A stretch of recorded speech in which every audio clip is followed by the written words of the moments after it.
The knife slid through the cake. Cameras flashed. My husband's hand rested over mine, steady, proud. And then my phone lit up. A message from my mother. We need to talk, now. 36 missed calls followed, all unanswered. Not one from her congratulating me.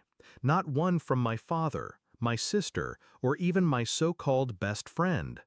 Because none of them were there. They were all across town, celebrating my sister's engagement on the same night I vowed to spend my life with the man I loved. That was the moment the last piece of me that cared about family died. I used to be the good one, the reliable daughter, the steady friend. I swallowed insults, ignored favoritism, convinced myself love would eventually balance the scale. My sister was the golden child. Everything I did was a shadow of what she could do, except she rarely did anything. Failed classes, failed jobs, failed relationships. But still, they worshipped her. She just needs support, they'd say. And me? I built myself alone. Degree earned without their help. Apartment paid for with my own money. My wedding planned down to the last detail without leaning on them for a cent. But blood, I believed, would still matter. Until it didn't. The signs had been there. My mother, asking casually over coffee, "Are you sure about the wedding date? It might clash with something." My father, distracted during dinner, murmuring about how much is happening for your sister right now. Even my best friend, flustered, saying, "I'll try to make both." Both? I should have known then.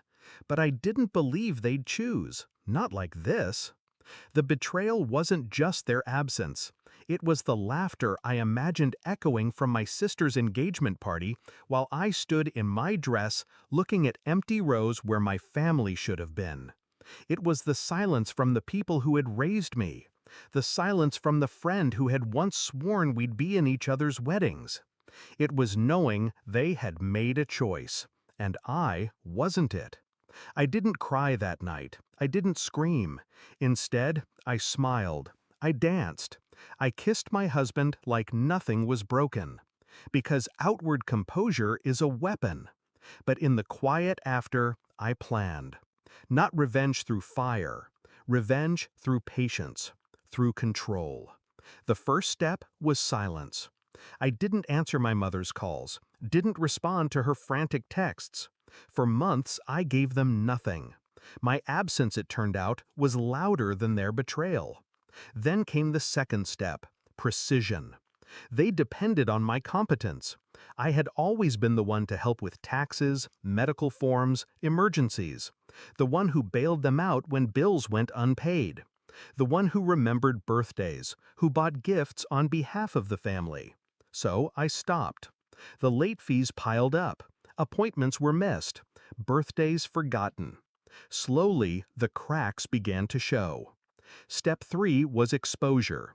When my sister bragged about her perfect engagement, I smiled and asked how she afforded the ring, loud enough for everyone at the dinner table to hear.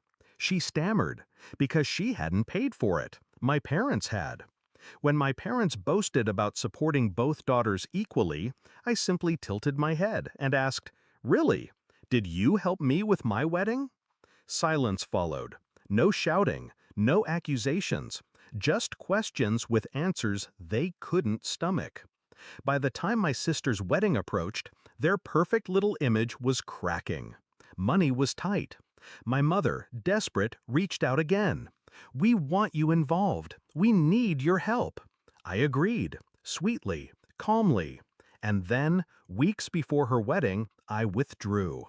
Every promise I'd made, every task I'd taken on, I dropped.